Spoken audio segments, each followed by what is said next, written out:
There it is. Now we are live. We are live. We are live. Yeah. So let's get right into this. Live from Studio 511, it's the 264th edition of Houston Wrestling Radio. This is Abel. I am not Chris. Ha ha! That's right, you are not Chris. I am not Chris. Sir, who the hell are you? Who's the other guy? Arnold. You're the other guy today. I'm not Arnold either. I'm someone different. God damn it. I don't work at Lids, so I think he works at Lids. He works with me. You work at Lids? I don't work at Lids. Are you sure? I'm positive. Who the hell are you? I am Aaron. Aaron. That's right. Aaron. Yes. Good. Long-time friend, Aaron. Yeah, long-time friend. I've known you just as long as I've known Chris. Hell, maybe slightly longer by a couple of weeks. Possibly. We sat in the same area. Yeah. Same location. At Booker T's PWA, way back in the day. Back when it was different letters. Still PWA. It was different letters. Yes. Hey, wait, am I wearing... I'm wearing a PW shirt. You are wearing a PW shirt. One of the ones you designed? I did, yeah. Yes. No, I am not. No. No, I'm not. No. So, yeah. Arnold couldn't make it, and neither could Chris. Deportation happens. No, last minute. I don't really know what's up with Chris. I know what's up with Arnold. We'll figure it out. But, yeah, we have Aaron here instead. Yeah. I asked Travis. Travis said he couldn't make it either. So he lives somewhere. Not here. Way south. No. South of us. He's not under the ring. He is not. I checked. This is going to be a long Twice. night. Oh, God damn it. All right. So if you're joining He's us. still not there. If you're joining us live, thank you so much. I'm about to pull you up on the old smartphone app. You can chat along with us if you log into your YouTube account, and I'll see it right here. And you could ask us questions or talk shit or fact check us or just say hi, whatever. I'll see it here in the live chat. Yeah, there you are. Who's there? And well, nobody that I know of yet. Nobody is there yet. But if you do get in, I'll see it, and I'll include you in the show as best as I can. Inclusion in the show. Now, if you are not watching us live. Not watching. Aaron. Yes. Tone it down a bit. Okay. Tone it down. If you're not watching us live, that's okay. You can still interact on Facebook, facebook.com/Houston Wrestling Radio, or on Twitter at HWrestling Radio, or you can just drop a comments right here in the YouTube. And don't forget to subscribe. And Porsche keeps telling me, you got to click a bell thing next to the subscribe button. What? Social media. What does that do? You get notifications. You get notifications? Automatic notifications when you go live. So when we go live, you get a thing that goes ding, HWR is live? Yep. Okay, there you go. So click the little bell thing if you're already subscribed. There's a bell. There's a bell. There you go. Yes. He's got a bell. Okay. It's dingy. Springer dinger. God damn it. All right, Aaron. Shall we start with some news? We should start with some news. All right. What's the first thing we got as far as news goes? Do you want good news or bad news? Let's start with the good news. The good news? Please, good news. All right. Someone who's big in Japan showed up. Chris Jericho. No, literally, he is big in Japan. He is taller than all of them there. I've seen them. True. He is tall. That's racist? 5'10". That is not racist. That is slightly. That is heightest. That is heightest. Heightest. That is heightest. Okay. He is taller than all of them. What do you mean by you people? You people? Those people? New Japan people? All right. Old Japan people? Old New Japan people? Moderate Japan people? Covering all bases. Okay. So anyway, what did Chris Jericho do? He attacked Kenny Omega. Ooh. In the ring. Ooh. Bloodied him up. He got color, folks. He did. Color. And then he probably had a Subway sandwich. Okay, so are you buying or selling this? I'm buying the pay-per-view. Oh, yeah, for sure. I'm buying the pay-per-view. I mean, you've already gone on our group chat and said, hey, we're going to watch it however we can over at your place. That is true. Wrestle Kingdom, that is. Wrestle Kingdom 12. January 4th, 2018. Yeah. Tokyo Dome. I mean, are we going to watch it the day of, or I mean, because no, AXS is going to have a thing where they redo it, and I'm not staying up that late. We're watching it that Saturday. Okay, January 6th, 2018. Not the Tokyo Dome. Nah. We already got Hector in the live chat. He says, "Who the hell is that guy?" Hector, how you doing? That's Aaron, buddy Aaron. Known him forever. He's known Chris forever as well. So Chris and Arnold didn't come. Yeah, they couldn't make it. Yeah, they couldn't make it. I'm filling in. Yes. He's our substitute teacher for the day. Pretty much. You done messed up, Aaron. You know what? I hear that joke at least once a day. At least once a day. All right. So with Jericho and Omega, I think it's going to be good. I don't think it's going to be the best match on the Wrestle Kingdom card because I think Jericho does have certain limitations. Mm-hmm. Well, he is old. Yeah, he's not the Jericho he was 20 years ago. No, he's not. And even then, man, the style's just evolved and changed. But I think the spectacle of it all is going to be cool. This is Wrestle Kingdom's version of their celebrity match that they're going to have at their biggest show, which is their version of WrestleMania. Yeah, but he's better than Shaq. Much better. Exactly, better than Shaq. Yeah, he's better than Shaq. Is it getting the interest of me? Yeah. Is it getting the interest of other Americans? Yeah. I don't know if this is going to be the be all end all for that show, but hey, it's going to get some of us, white eyes involved. That was racist. That was racist. Yes. Before you said, don't ding that. Okay. Oh. Before he said that, as an American, I think I will be watching that. I think so. An un-American? Maybe. Okay. Maybe. Lance Storm does not approve of this at all. Okay. But still, I'll be getting that pay-per-view and I'll be watching it. Old Man Jericho versus Kenny Omega. All right, so that's the good news. We got it is good news. We got more build. So that's cool. That's good. I think Cody Rhodes will be there, and I'll enjoy that too. Build that's interesting. So yeah, awesome. What else we got news? Okay. Here's some some somewhat mediocre news. We're going from the good to the bad. Mixed match tournament starring what is that? Okay, this came out earlier this morning. I thought maybe you had seen it, but I guess you didn't. I saw a small picture of it scrolling up. I shared it to the girls, the video that I saw about it, and I thought I put it in the group chat of all our friends, and I didn't. No, you didn't. So that's on me. So I don't know what he's talking about. But no idea what he's talking about. Okay, so there's going to be like this. They're calling it mixed match. And they're saying next Tuesday, they're going to start a mixed tag tournament, and it's going to be on Facebook Live or Watch Facebook, whatever. So it's not going to be on a network. It's not going to be on USA. It's going to be on your phone. Why don't they just call it the Andy Kaufman Classic? But man, like what? I'm intrigued, but I'm also skeptical. I'm optimistic. Why are you optimistic? I don't know. That sounded to say that. That sounded like a good word at the time. It did. This is gonna be a long night, folks. All night long. Hi. All night. Yeah, man.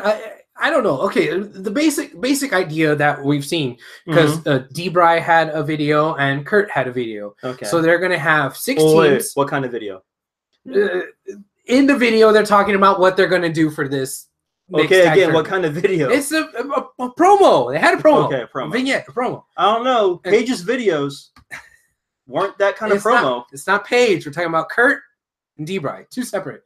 Kurt went out there and he said, hey, look, these are the 6 guys and 6 girls. They're going to be I'm just saying. And then on Tuesday. One person's chant is yes, yes, yes. The other one is you suck. You suck. Where's Dingy? Ding that one. There you go. So there's going to be 6 teams. Each team is a male and female competitor. And apparently this is also Raw versus SmackDown again. Okay. Because remember, Survivor Series is the one night of the year when Raw versus SmackDown go head to head. Apparently not. They once in a lifetime that. They forgot about the Royal Rumble. 30 men, 15 from each, so jump in and beat each other up. Mm-hmm. So, Hector says this in the live chat. Well, he asked a question and then he says something else. He says, "Do you think Jericho versus Omega match remind you of like classic wrestling buildup?" I think it will. I think Jericho is bringing American storytelling to Japan with this match, something that really hasn't been done in a long time, and I'm liking that. And then he also said, Aaron is making me miss Arnold. Who said that? Hector. Well, Hector, you could probably go to your local Lids right now and see him working. He doesn't work at Lids. As he's stocking Houston Astros World Series hats. He doesn't work at Lids. He works for me. Oh, God damn it. Okay, right. Go to local Foot Locker and see him stock the new Air Force Ones. Right. Yeah. Foot Locker. Jesus. Okay. So I'm kind of interested to see what the hell's going to happen here with this mixed match thing. If it's really going to be, a wrestling thing, or is this going to be something stupid where they, kind of bait and switch you and it's not wrestling, but it's like a game show or some shit. But WWE has never been a company that would do a whole lot of intergender or mixed matches. Mm-hmm. When they do it, it's one-off, and they kind of like shove it underneath the rug a little bit. I mean, there was the one time when Maria Menounos at WrestleMania, that's celebrity. And then, that's celebrity. But then you had Nikki and Cena versus Miz and Maurice at Mania also. But you also had early 2000 Team Extreme versus Trish and whoever she was accompanying to the ring. Mm-hmm. Whatever customer she had. So you had Team Extreme versus Trish and her boys. Right. So that happened a lot. It did. You had Ivory, or you had Jacqueline, or you had whoever. Jacqueline. Oh, they said the Jackal. I'm like, what? The Jackal. When was he in any mix? See what I'm working with? Hey, Jacqueline, yes. Jacqueline. Yes, that made sense. Yes, Jacqueline. So back in the early or the late Attitude Era, you had intergender matches all the time. It happened. Nothing really new, except for this new generation. All right. What other news? Okay, going down to the bad part of the news. God damn it. If you can handle it, can you handle it? Can you handle it? He is in jail. Mr. Rich Swann, Mr. Wings on his tights. He is in jail for kidnapping his own wife and holding her hostage. Yeah, I think that the charge is like the charge wasn't like kidnapping, like regular kidnapping where you swipe a kid and keep him for ransom, but I forget what the technical term was, but false imprisonment. Thank you. False imprisonment. Basically what had happened was, we read the little report. That's just a nice way of saying I locked my bitch in the bathroom. Well, in this case it was in the car. That's which happens to be a Volvo. Right.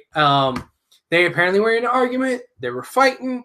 The argument spilled over into the vehicle, and they were driving down the road and stopped the car. She runs out. He runs after her. He puts her in a fucking chokehold and then throws her in the vehicle. And then she's still screaming, yelling, and pounding on the window. Witnesses saw everything. Everybody saw. Cops show up and like, okay, well, you're holding her against her will, false imprisonment, and you put her in a chokehold. That's assault, or was it battery or assault? I don't remember. Does it matter? Yeah, at this point, it doesn't matter. But but he was finally getting a pushed match. Mm-hmm. Finally going somewhere. He bought a brand new jacket. He got brand new wrestling boots. Now he's in jail. Yeah. But the funny thing was that little picture I showed y'all in the group chat.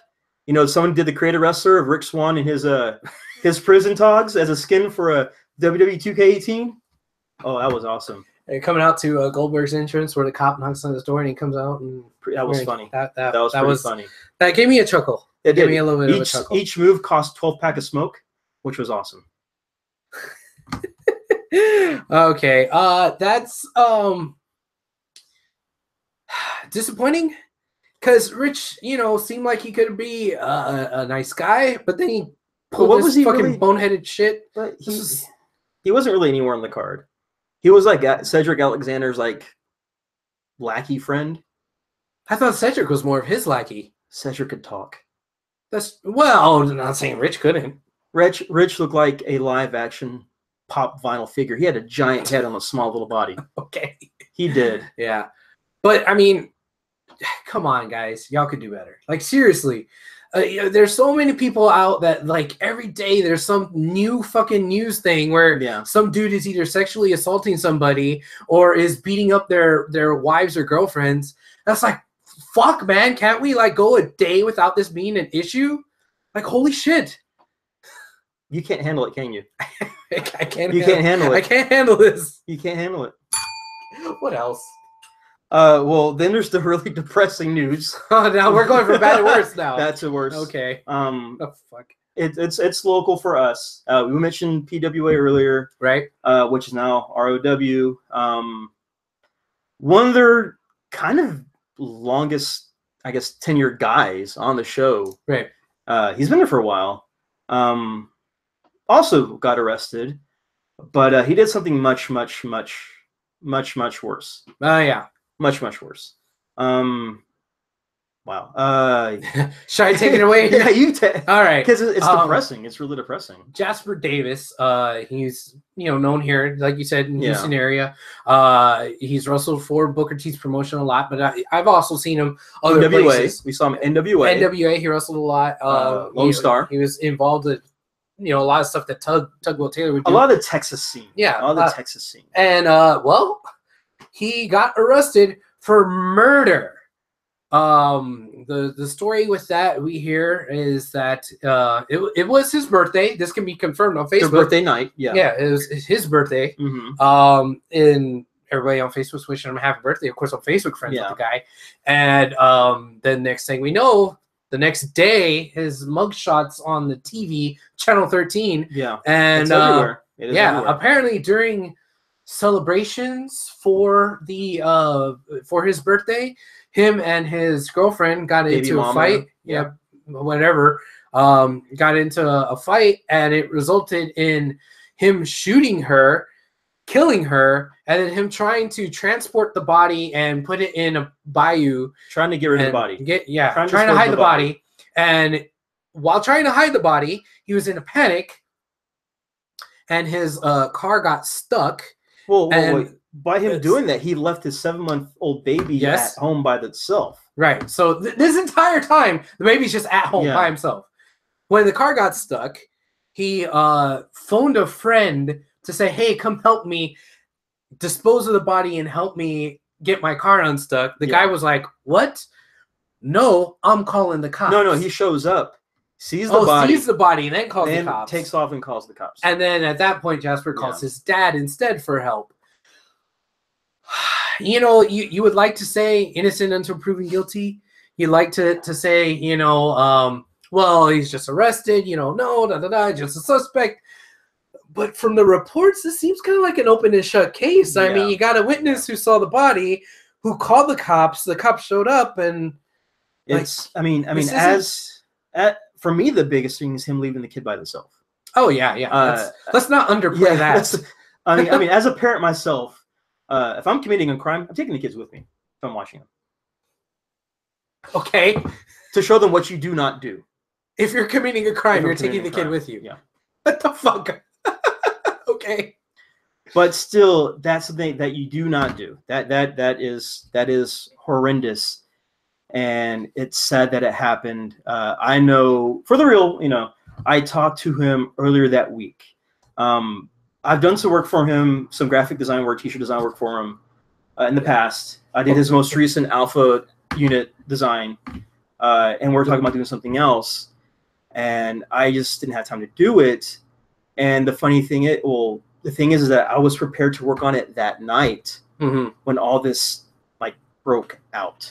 Yeah, and when we're talking about local Houston guy, we literally mean somebody we fucking know. You were doing graphic design work for him for years. I've been backstage with him in different indie events, not PWA. Whenever I would do Comicpalooza, he was one of the go-to guys to help set stuff up to get things going. Yeah, it's like whenever NWO would come do Comicpalooza, because I'm a part of Comicpalooza, he was one of the guys you go to get things kind of set up, see where it's going, showing on time, all that stuff.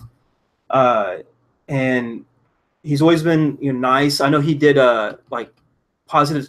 He would go to schools and do positive speeches, because I know one of the shirts that I did for him, he had all the sponsors that he got from doing those outreach, I guess. Yeah. Programs. Okay. He had those on the back, and I couldn't believe it. I'm still out of shock. I don't know what to say, because the person I knew was not the person that was on TV, on the news report. Completely different person. So I mean, there's a lot to be said about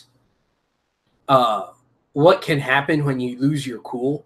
Yeah. And that's not an excuse. That doesn't excuse anybody from doing anything, but it's strange. Well, I don't know if strange is the right word, but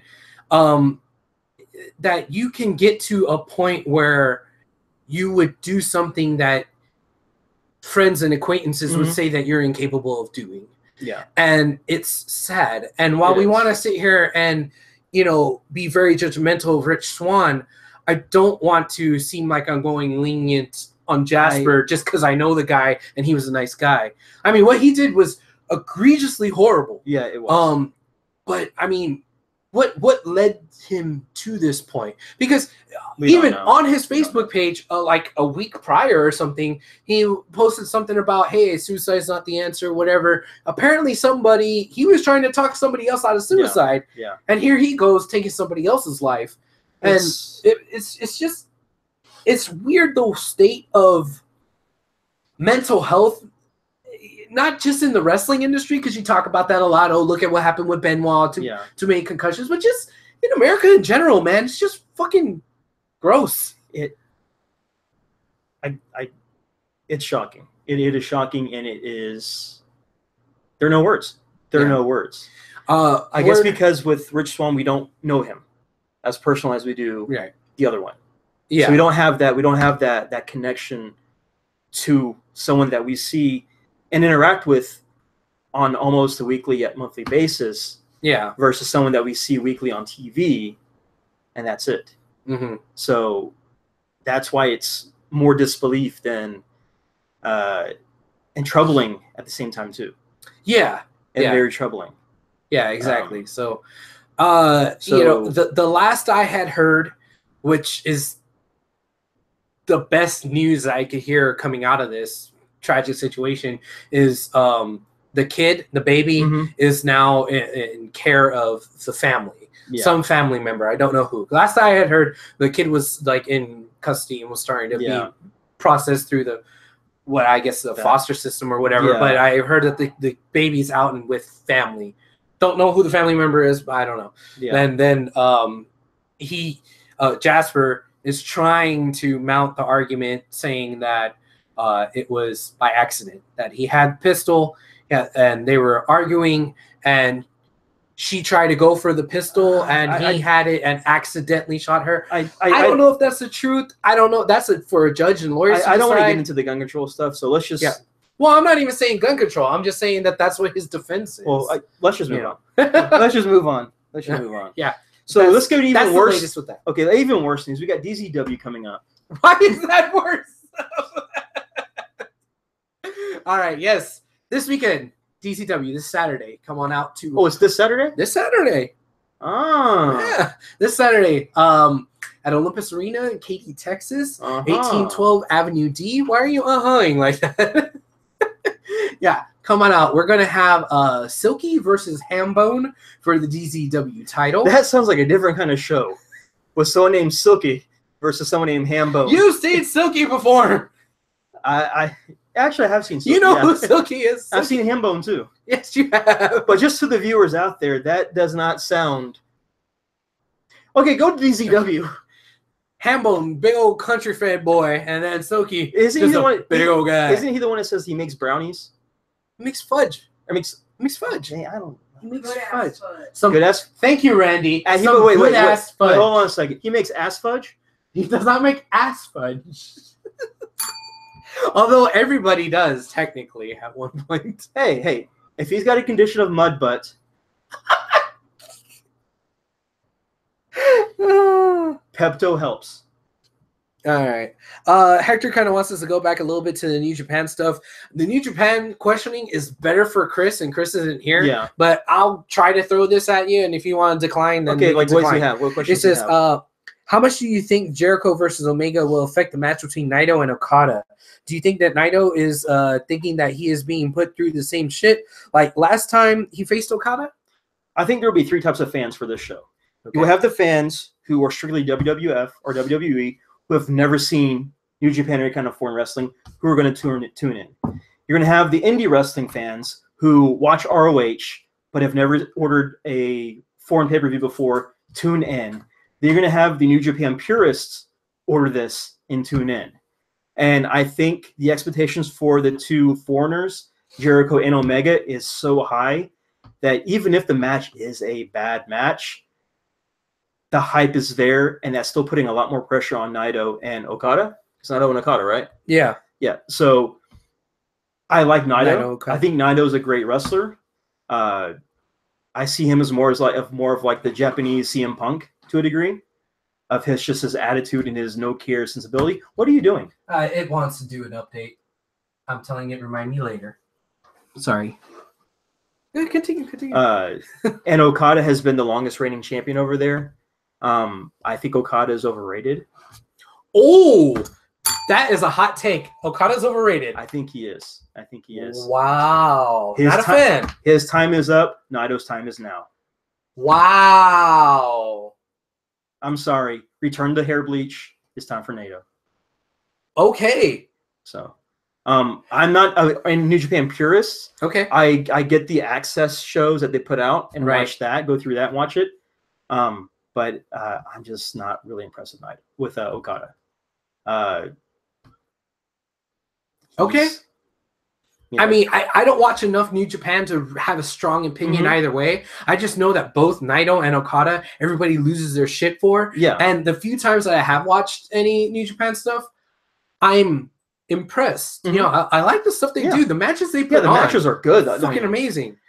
I mean, see, that's the thing. I don't know if Jericho could probably put on the best match of the entire fucking year at WrestleMania compared to all the other WWE superstars. Yeah. But the best match of the year in WWE is like a regular Tuesday in New Japan. That's why I think Jericho versus Omega, even though it might be mind-blowing by our standards, it's going to be like the fourth best match on the card for Wrestle Kingdom. Well, the thing is that, again, two foreigners going at it. Right. They use, I hate to use this slang word, you know, I hate to use this, bring it up in this podcast, but they're pulling a TNA move when Jeff Jarrett smashed the guitar over Hogan to set up that feud. That match was supposed to happen in New Japan that never did. But this is Jericho and this is Omega. This is a dream match, and I do think that the hype around it's going to be, you know, it's going to be tough for Naito and Okada to really follow. Okay, it's going to be hard. Hector says Okada is the New Japan version of John Cena, but with actual wrestling talent. I mean, agree. We've heard that a lot. I agree. We've heard. I think Kevin Kelly and JR, they've all said, "Oh, he's Japanese John Cena." You know, pretty much. Yeah, I believe it. Okay, I guess that's it for news and miscellaneous. Was there any other questions about anything else, or not that I see here, not yet. But yeah, that's it for news and miscellaneous. Okay. Shall we move on to NXT, sir? We can. Yes, we can. All right. So NXT. What's the first thing you got on your notes, sir? I've got Killian Dane versus Trent Seven. That was a good match. It is. So it was a qualifier for a four-way match that will take place later that will determine a new number one contender for Cien Almas's title. It is. So we have the first match. I got to say first. Okay. All these English wrestlers, all the UK wrestlers, I don't like them. What? They're all dressing. That is a hot take. They're all dressing the same. They come out, no elbow pads. All got the beards now. Tyler Bate didn't have a beard when he first joined up. Now he's joined. Now he's got the Trent Seven beard. The only one who doesn't is Pete Dunne, the one with actual, you know, charisma and a character. So I'm sorry, but I think Mustache Mountain is really a mustache molehill. Oh, so you think they're just all gimmick infringing upon each other? I think they are. And that gimmick being, hey, we're Brits and we're gentlemen? Pretty much. I mean, okay. It's like a whole bunch of Nigel McGuinness knockoffs.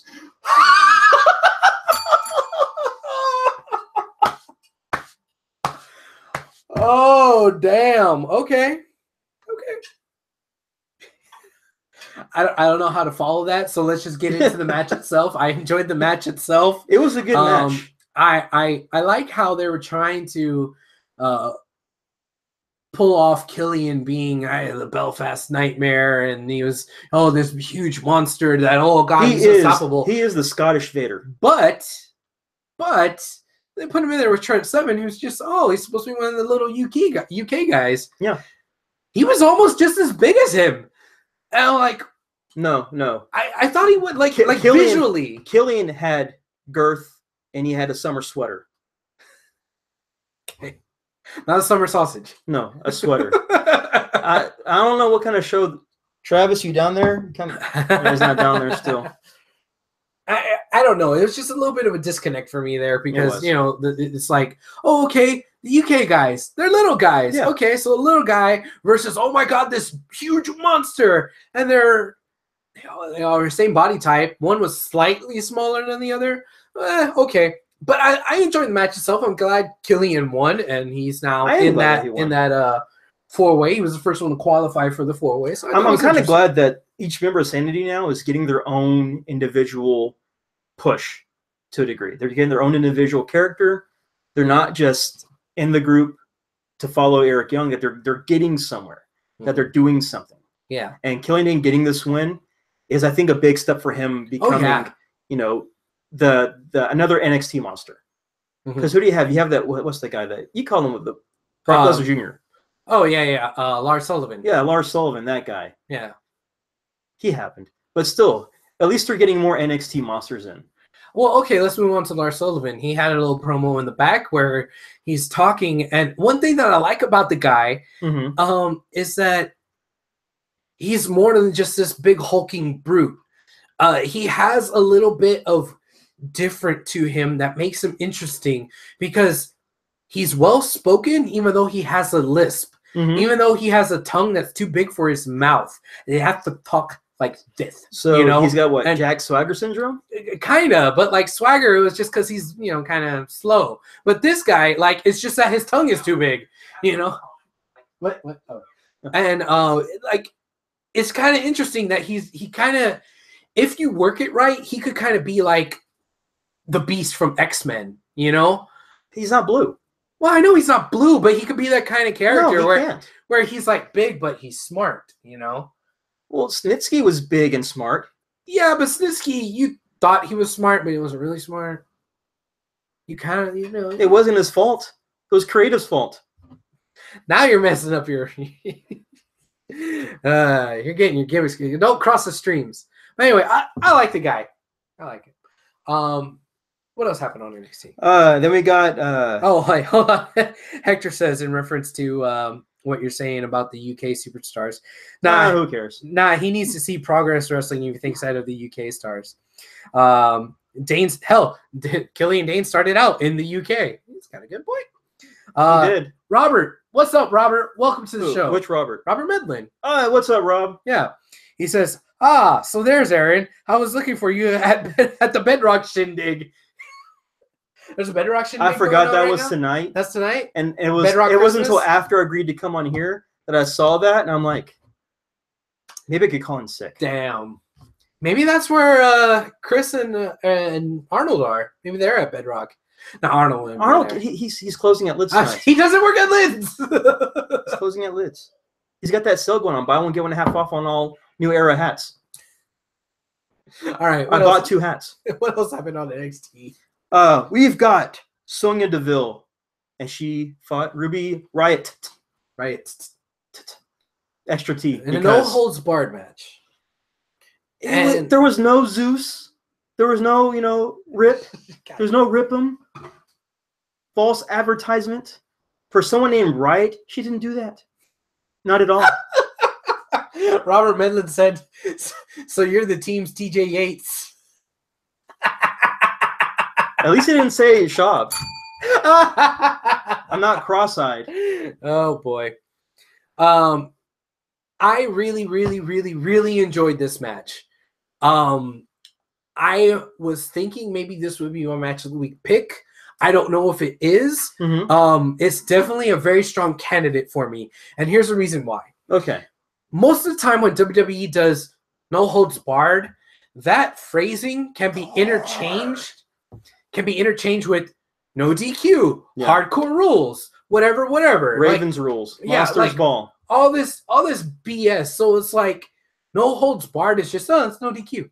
But I really, really, really liked that in this match, they made the distinction that what that meant was if you are being submitted and you get to the ropes, it does not constitute a rope break. And that played into the booking of the actual match. It did. And when Ruby was in that ankle lock or heel hook, whatever they wanted to call it, and Ruby was trying to climb the ropes, she knew that it wasn't breaking because of a rope break, but she was just trying to get leverage to get out, and that backfired on her. It did. When she went from the outside and she was trying to get back in right there at the go-home of the match, trying to get back in, and Sonya kicked her in the face and she kind of fell.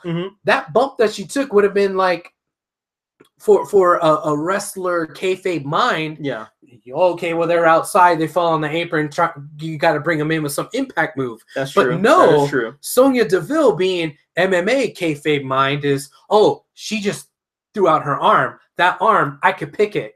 And that's exactly what she did. She picked it, despite the fact that she was in the ropes. Hell, she kind of used the ropes for leverage a little bit and took advantage of the no holds barred rule. And I fucking loved it. It was brilliant little tiny minutia booking that I was like, no. I love it. Minutia? Yes. The little details. Little details. The Minutia. Yes. Minutia. Yes. Randy is laughing at you. I liked it, okay? I enjoyed this match too, until Sonya Deville was in it. Okay, next match. We got Wait, that really? Yeah. Okay. All right. Pretty much. Right. Yeah. I mean, I enjoy watching female Baron Corbin. She's gotten much better since she was brought in. So I enjoy that. But I'm not. Sonya Deville is boring to me. She's boring. God. Okay. She is. I'm sorry. Okay.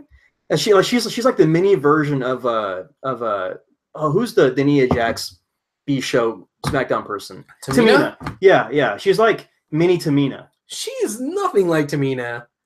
She could be. Tamina's just a bad. Tamina's just not good. But Sonya Deville has a defined gimmick, look, and character. She has a defined look.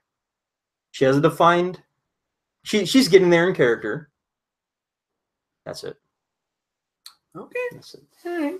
She needs Paige more than Paige needs her. Robert Medlin says, I like her, but I prefer the original MMA girl, Purrazzo. Okay. Robert, I agree with you. Okay, Randy sitting on the couch over there. Sonya Deville has a persona she can't fill. That is true. And I have played Persona 4, and Sonya Deville cannot feel that at all. She meant Persona for a bit. Okay. Oh. Yeah, okay. Whatever. Move on. I still like the match. Regardless of how we feel about the character, the match itself, I liked it. You expect Sonya Blade, you get Sonya Deville. What else happened on NXT? Okay. We've got Junior Vegan himself, Johnny Gargano, fighting Kassius Ohno. He's a vegan? Yeah, he is. I didn't know Yes. Johnny Wrestling was a vegan. He is. Johnny Vegan? He's Johnny Vegan now. With his wife, Ginny Cupcakes. Yeah. I didn't know. Yeah, he is vegan. This is also not impossible match of the week for me. Really? Yeah.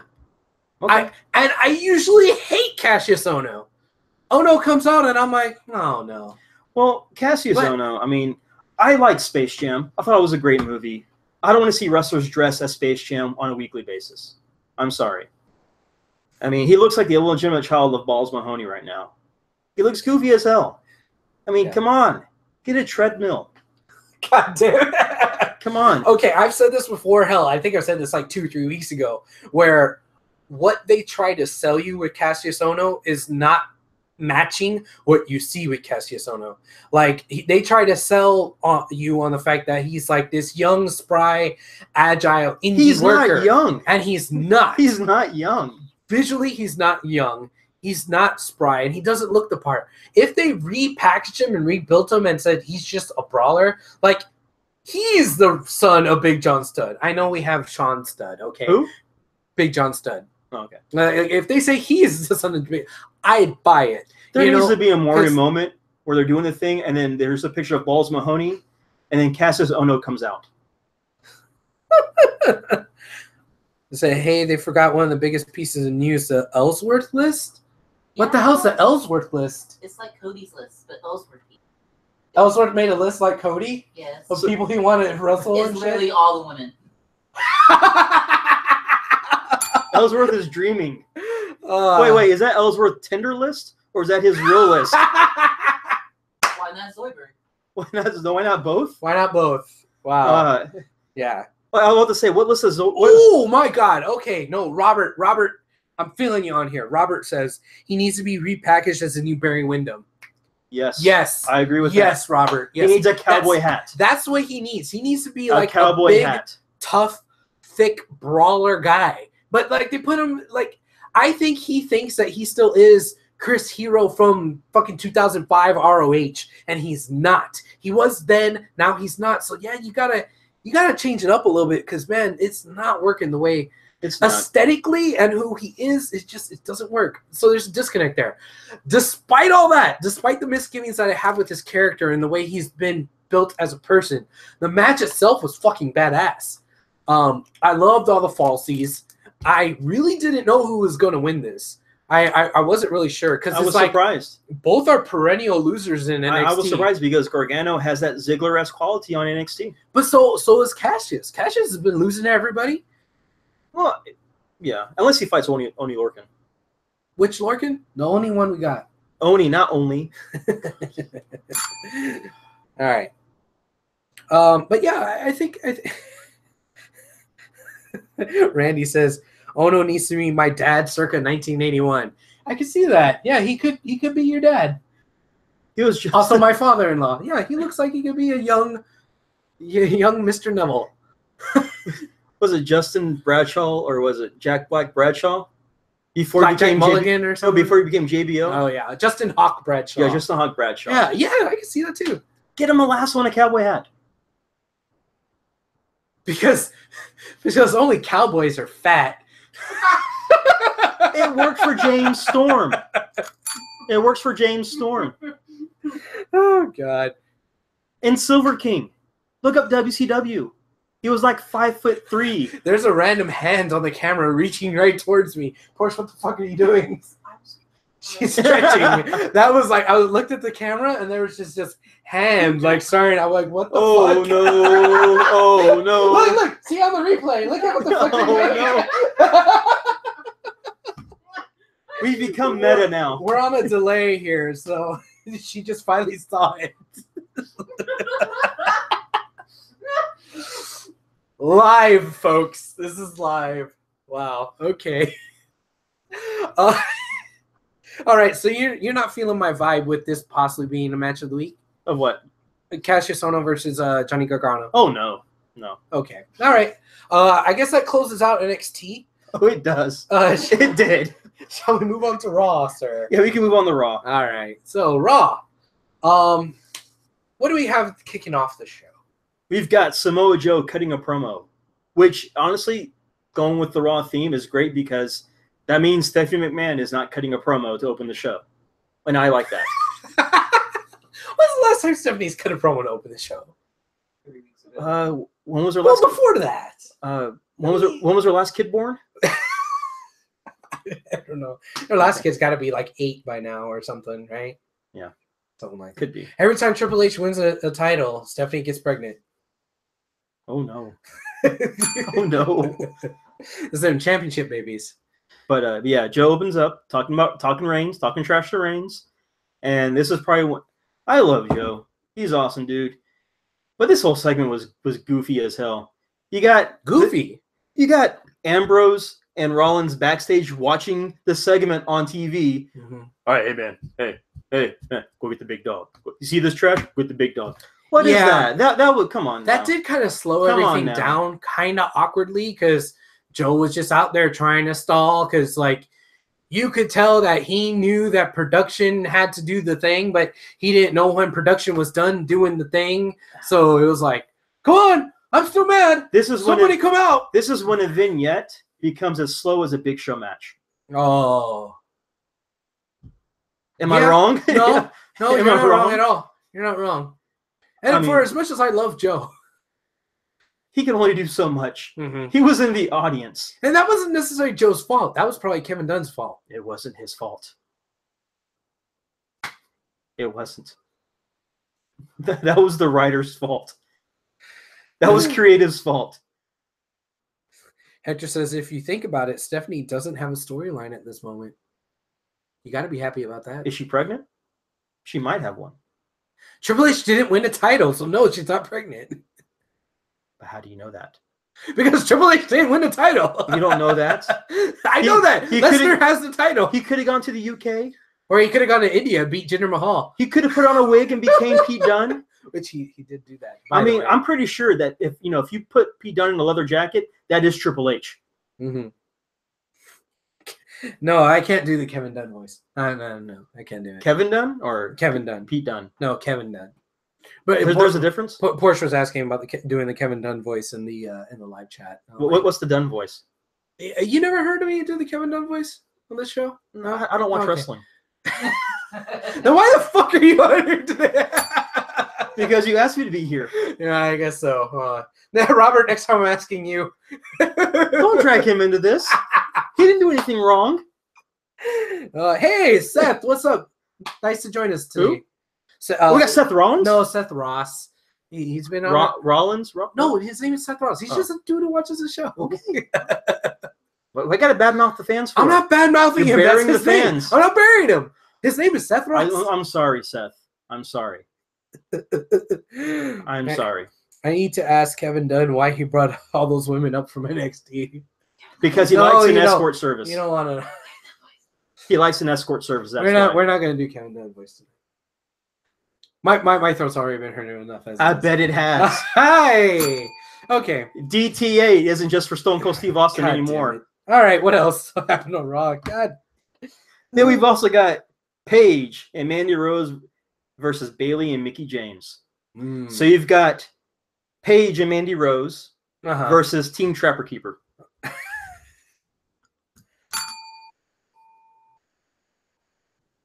It's true. Yeah, they keep coming in, and we gotta put them on TV because apparently that's what everybody likes now. They like they like the women. Mandy That's why Rose we're doing these mixed matches. These mixed matches. Yeah. I mean, Mandy Rose. I'm glad that she's got a better. Hey, you got a little bit of Kevin Dunn. I'm glad that Mandy Rose has a better gimmick than when she was Eva Marie. So I'm glad that she went blonde. She was Eva Marie. I'm glad that she's get a ding for that one, Aaron. There you go. She bleached the hair. She got rid of the red. All red, nothing anymore. It's announced the blonde Haraj.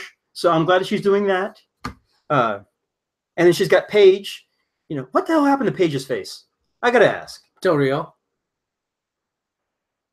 Ay.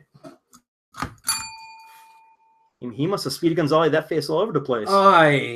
I don't need that visual. And now you have it. And now I have. Now you have it. Yes. Okay. Seth Ross says Mickie James is still hot.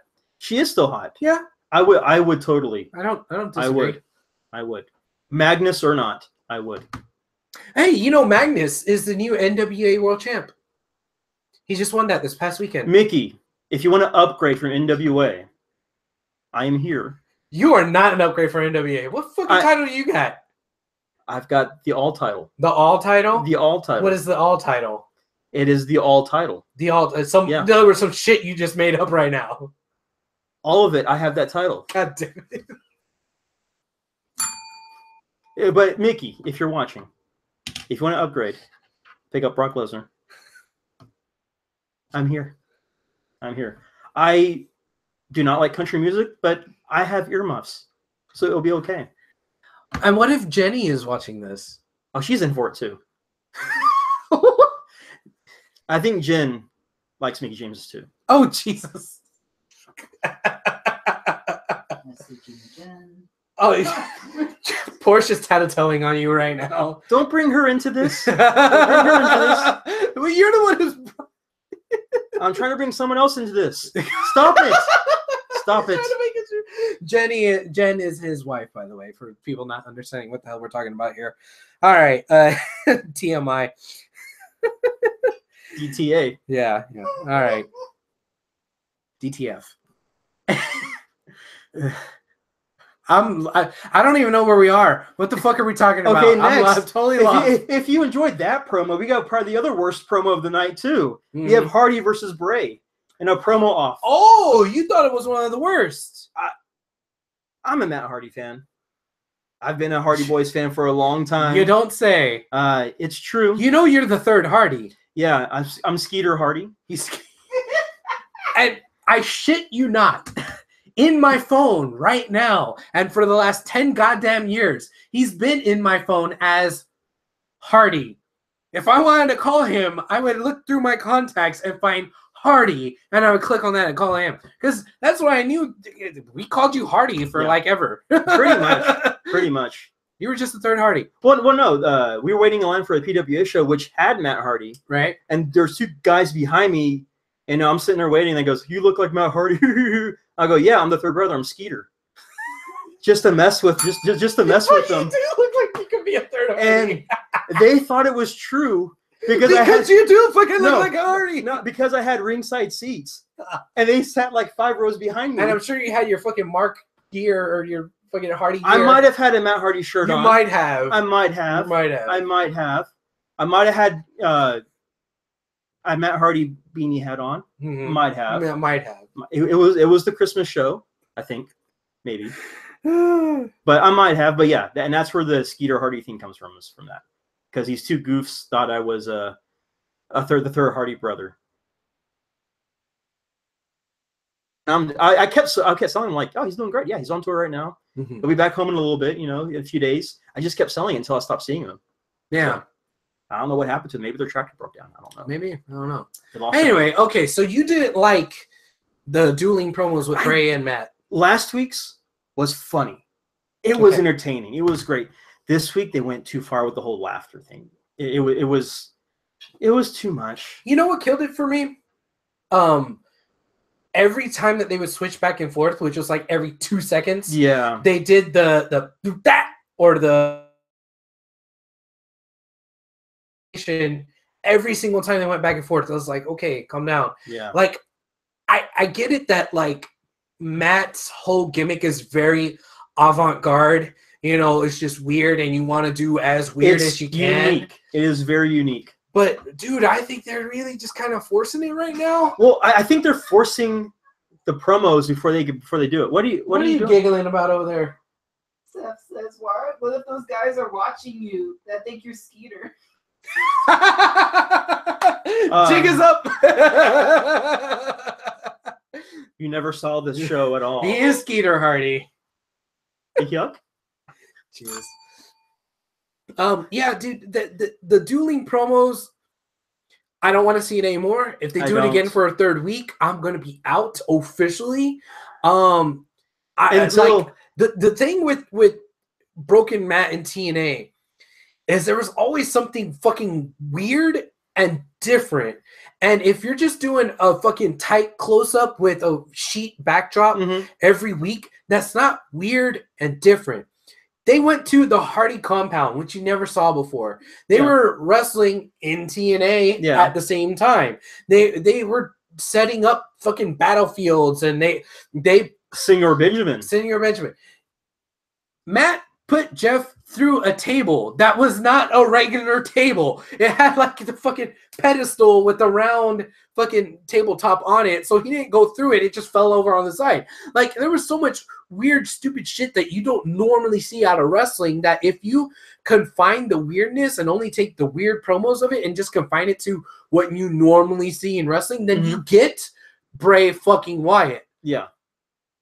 And you don't need Bray versus Bray on this. You need Hardy being fucking Broken Matt and doing his own weird ass thing to take on what is WWE's version of weird. Well, what I'm getting is that I think they're delaying Broken Matt from coming out, because one of the major tropes that he had in TNA was the piano playing.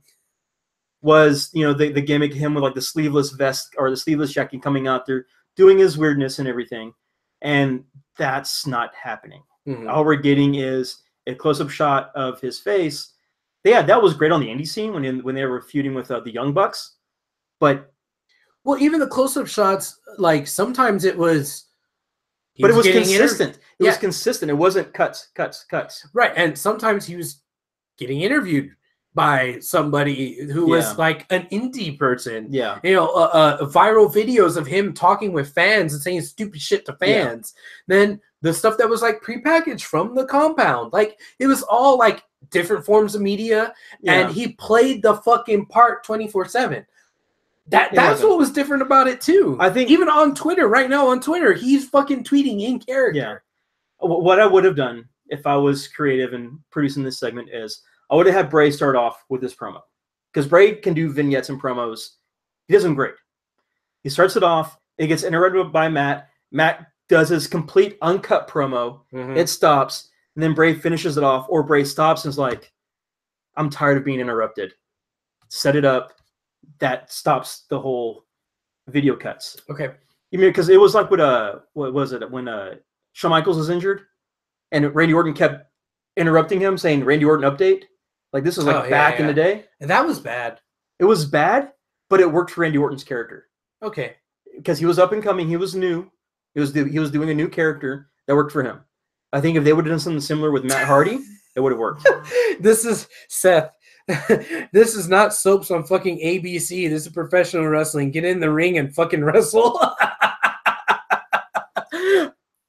Good point. As Tugboat Taylor would say, shut up and wrestle. Rest in peace.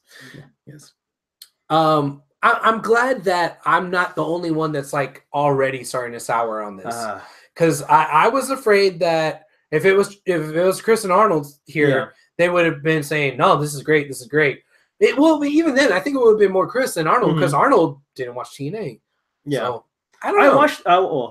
I watched TNA. Porsche says WWE posted a 10-hour video of Broken Matt Hardy's laugh. Yeah, they did. Yeah, WWE can't let things groom. They have to try to force it, and this is one of those things, which I think they should just let the fans take a hold of it and groom it themselves. Versus, it's already grown. It has. It's just they got to let it grow for their own audience as well. Even though we're fucking clamoring for it, and we've been clamoring for it for the last year, it's still like, dude, calm down and just let it go organically. Now we know that you're going to do it. All right, then do it, baby. You let them do it. How many people are waiting for the piano to start playing to see Broken Matt come out? Or, I'm sorry, Woken Matt to come out? Everybody. They're waiting for that piano to start playing for him to come out and do his antics live, not via satellite. It's not The Rock. We want to see it live. Yeah. So. All right. Enough about that. Okay. Next up, Bacon. Get some floor mats and some towels. It is Finn Balor versus Curtis Axel.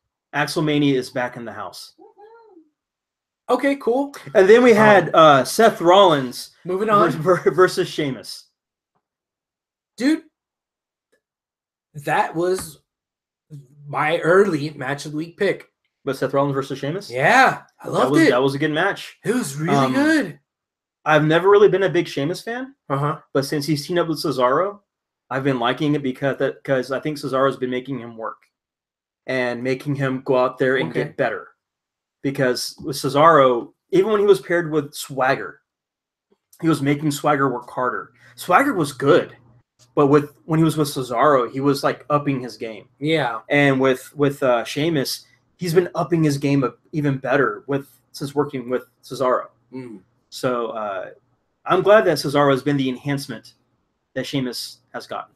And I did find something interesting with that match and interesting with Sheamus. Mm-hmm.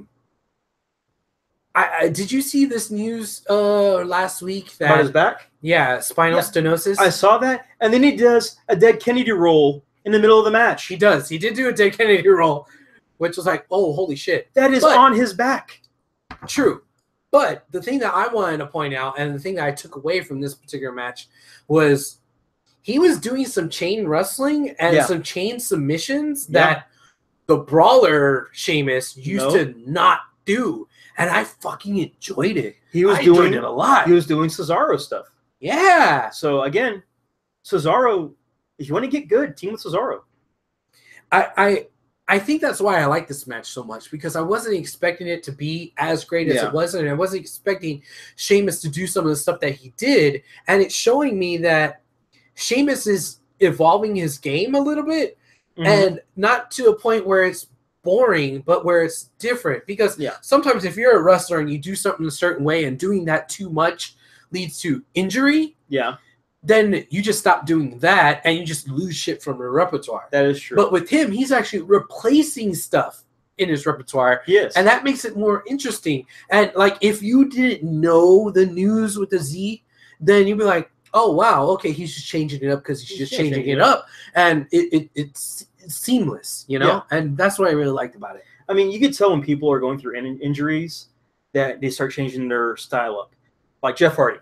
When he was going through, you know, the what do you call it, the what are you talking about? Like when he went to rehab, after he got out of rehab, he was doing more, you know, technical stuff in the ring. He wasn't doing, you know, flying, you know, crash and burn style wrestling.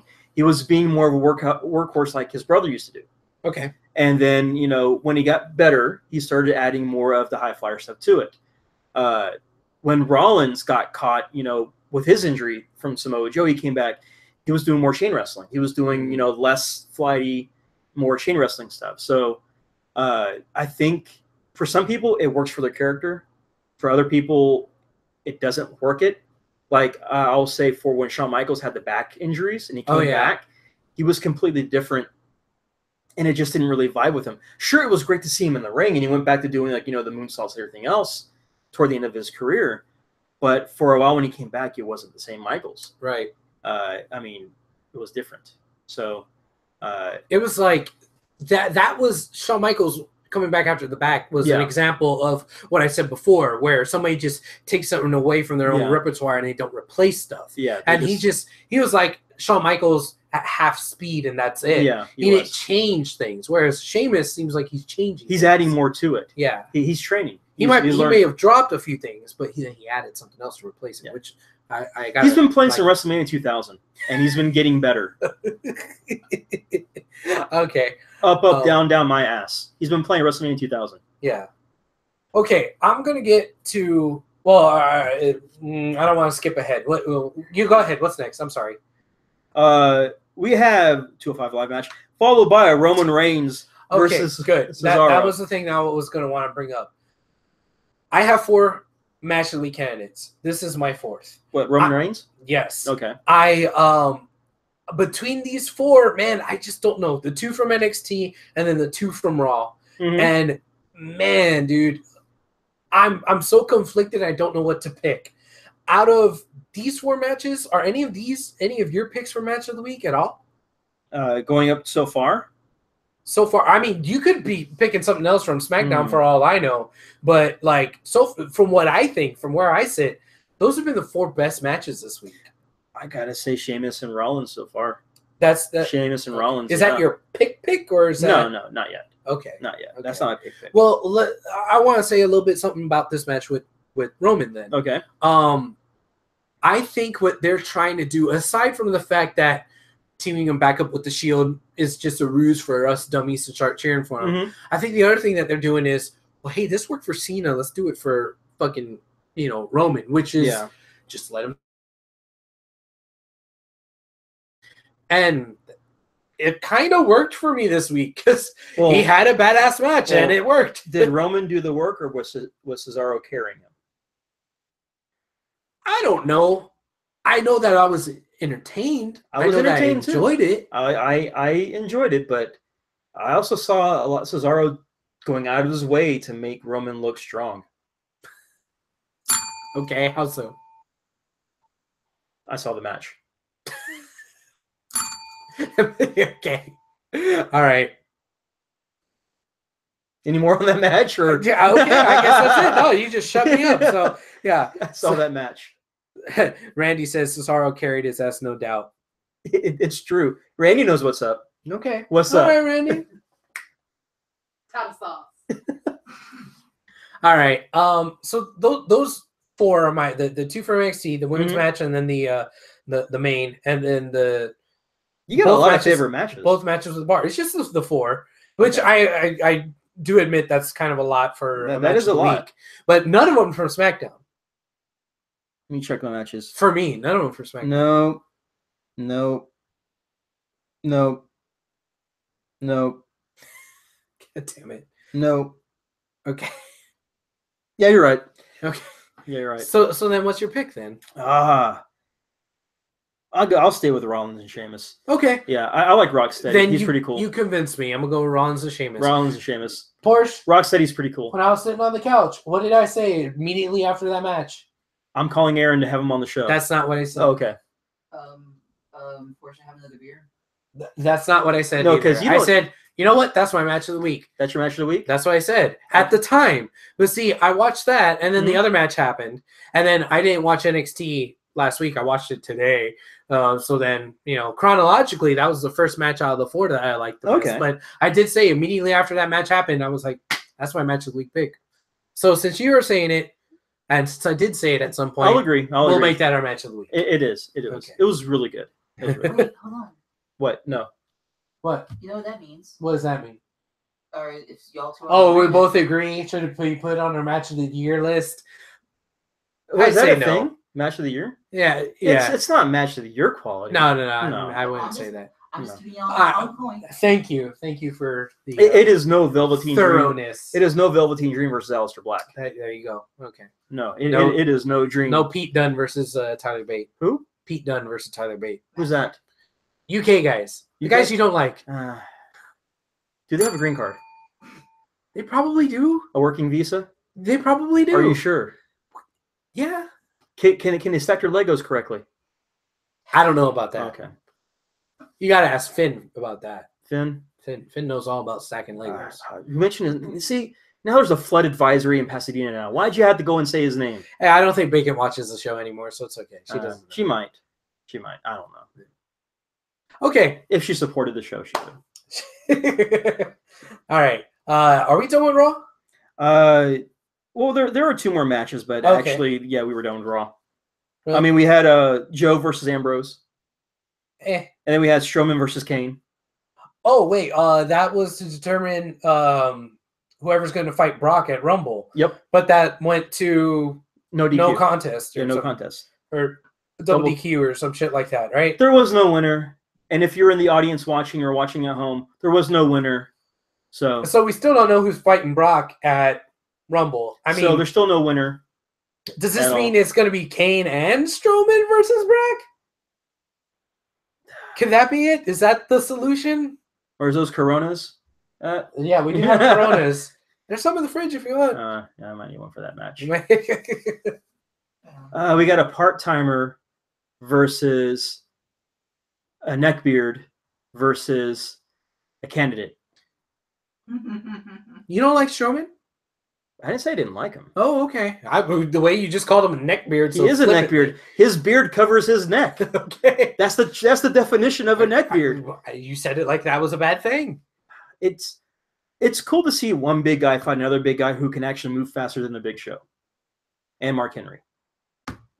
But I think too many is just too many. All right. I'm not really sold on that. Okay. So that's Raw. SmackDown. We have Clash of Champions coming up this weekend.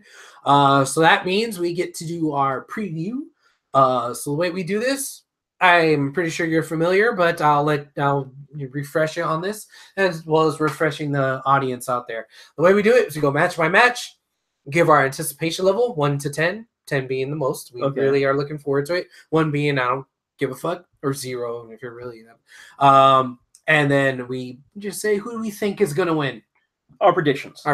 So pulling up Clash of Champions right now. Unfortunately, that means I'm not going to be in the live chat here. I'll try to jump back and forth. So if I miss you, I miss you. I'm sorry. So let's see here. Where is the card? I thought this was the card here. That is not the card. That's just the graphic of. That's just the graphic. That's not the card. The card is there. Keep scrolling. Keep scrolling. Oh, okay. So it's like, no? It's there. I thought you just sent me a list, like a text list. No, she sent me. People, we are experiencing some technical difficulties at this moment. Hold on. So please hold on as we try to figure out what matches are going to happen. All right. Well, I know this much. Okay, well, I have some matches here. I don't know what order they're in. Well, it doesn't matter. Oh, doesn't matter? Okay, all right. Kevin Owens and Sami Zayn versus Randy Orton and Shinsuke Nakamura. All right. The stipulation on this is that if Sami and KO lose, they're fired, not only for SmackDown, but from all of WWE. That's right. And Shane McMahon is a special guest referee. And Daniel Bryan is the special guest referee. Daniel Bryan's the special guest referee. So that happened this past SmackDown. Yes, where Daniel Bryan injected himself into this match. Anticipation level 3. Only a 3. If it was Owens and Zayn going up against two big monsters, or people who haven't really been lost in the mid card recently, I would see that as a big threat. Okay. But the only story that we have is that we have Shane McMahon versus Kevin Owens and Zayn. That's the real match in this match, are those two. And so I find it funny that Randy Orton is not pissed off at the fact that Sami Zayn and Kevin Owens are right. When they called him the puppet for the McMahon, instead of coming out and going, hey, you're right, fuck those guys, because he's always a heel, you know? He, instead of doing that, he just came out and, all right, and then I'm going to be the puppet and still wrestle. What if the twist is that during the middle of the match, Randy Orton RKO's Shane, and then RKO's Nakamura, lets Zayn get the pin, and then you see Orton's kind of shift back to the heel side. Maybe. But I mean, with Shinsuke involved in there, I kind of feel like this is a bit of a waste for Shinsuke. You know, I'm gonna throw my anticipation out there. I'm gonna give it about a 5. That is 2 more than what I gave it. That is true. You can math. My wife is accountant. I want to like this more because I really like Sami Zayn and Kevin Owens. But like you said, this is really Sami and Kevin versus Shane, not versus Shinsuke and Randy. No. Even though they're the ones that are physically like. That's the problem with the McMahons. They always have to have a surrogate fighting for them. They do. And it's kind of weird because like you're building up heat for a story that's not going to be told in the ring. That's true. By that person, and it's a little disjointed, especially when you throw Shinsuke in there, and Shinsuke is in there kind of for no reason. What if they're setting up Shinsuke versus Orton at Royal Rumble? Maybe, but I mean, I'll believe that when I see it. That's not what this story is about. No. From what I can tell, this for Shinsuke is going to be a place on the card, and that's it. And that kind of sucks because it further tells me that they ain't got shit for him when he should be like a very main fucking focal point with his own storyline, his own like Shinsuke ain't got shit. Robert says, I'm thinking an Orton heel turn will happen to set up against Nakamura, just like Thank you, Robert. There you go. See? So I think predicting this one is going to be kind of easy for me. There's no way they're going to kayfabe fire KO and Sami. No. So they're going to somehow win. Are they going to come back as Uno and Dos? Los Conquistadores? I don't think so, but there's going to be some sort of shenanigans, maybe with Bryan. Now, that brings up another aspect of this. Is Bryan cleared to wrestle? Because he's going to be in this match, albeit a referee. Does that mean he's cleared? Everybody dreams. This rumor has been going around for the last year and a half that Bryan can wrestle, that once his contract is up, he wants to do this and this. But what if he did have a match at Mania with Shane? Could he survive it? Could his neck survive it? Could Brie survive it? Could Brie have another baby? Could this stuff happen? Will Cena actually show up semi-full time? We don't know. So, ladies and gentlemen of the audience, we are no longer experts of this stuff. We're just guessing. Thank you. And that is my take on Kevin Owens and Sami Zayn versus Shinsuke Nakamura and Randy Orton. Okay. Let's go on to Jinder versus AJ for the title. Yes, we have the Georgia Bulldog versus the modern day Maharaja. Georgia Bulldog, huh? Yeah. Okay. That's college. Yeah. I know. Okay. I know my schools. Yeah, I'm just okay.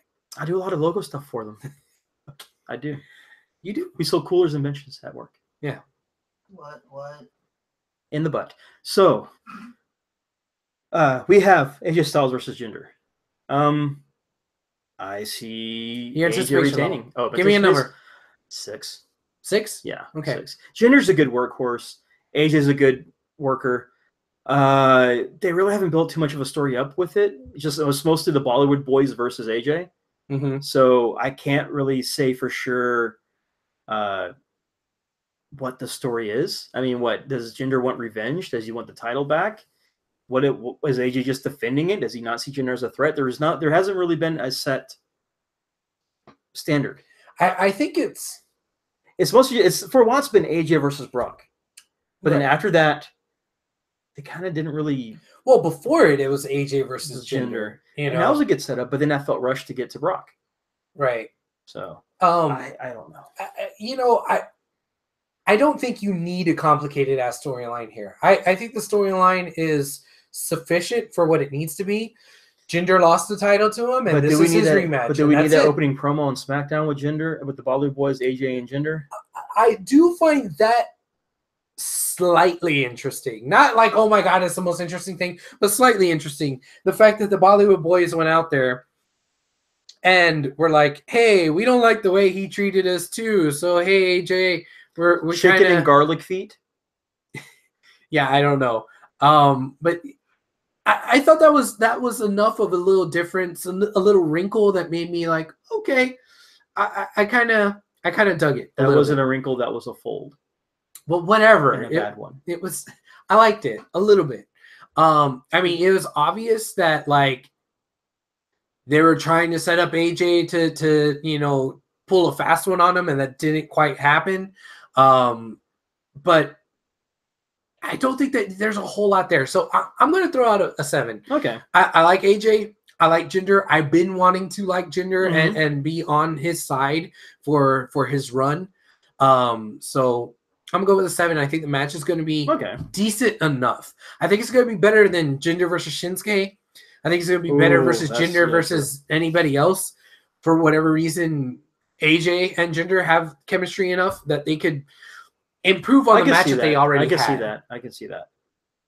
So I will take my 6 and turn into a 6.5. Who do you got winning? AJ. AJ retains? AJ retains. Clean? No, I see shenanigans. I see a Bollywood boy accidentally hitting Jinder. Ooh. And then that will lead to actual heat between the Bollywood boys and Jinder. Yes. I see Jinder really hurting one of the brothers. Why are we still calling them the Bollywood boys? Because that sounds cooler. Okay. I see Jinder hurting one of the Bollywood boys, and the brother gets upset that his brother got hurt. I love the one line that I don't know which one is which, but he said he thinks that we're twins. They're not twins. That was awesome. He dresses us the same, and he thinks that we're twins. He disrespects India. Well, he's Canadian. Because he's Canadian. See, that promo got a few chuckles out of me. It did. So anyway, you're easily entertained. Well, this is true. All right. So that's that match. Baron Corbin versus Bobby Roode versus Dolph Ziggler for the United States Championship. 3-way match, U.S. title. How many fucks do you have to give? Give me a number. 1. 1. 1. It's the loneliest number. And that's the thickness of Baron Corbin's hairline. Oh. 1. Damn. Savagery. If it was Ziggler against Corbin, and they were building up a storyline like that, be okay. Bobby Roode versus Corbin, building up the storyline with that, I'd be okay. Continuation with Ziggler versus Bobby Roode, I'd be okay. The three-way, it doesn't make sense. It's like forcing, it's inputting mid-carders into a match for the sake of mid-carders. Mm-hmm. Man, I'm going to be a little bit more optimistic here. I'm going to give it. You be optimistic. I'm going to give it a 6. That is a very high optimistic. Yes. That is very high. Mostly because it's Ziggler. Ziggler's a good worker. But his stock has dropped as a character. I get it. Ziggler's good. Bobby Roode is good. Corbin, he's there. But there's really nothing to gain going into this. The one thing Corbin has going for him is the fact that he's a heel and everybody legit hates him. No, really. What Corbin has going into this match is that he's a heel. That's your only valid point, is that he's a heel. Well, okay, there's a lot of times where fucking marks like cheer for the heel anyway. It's very rare that like a heel actually even gets the marks to hate him. Seriously. And he's a heel I don't like going him. into a match. Not the fact that he's the champion.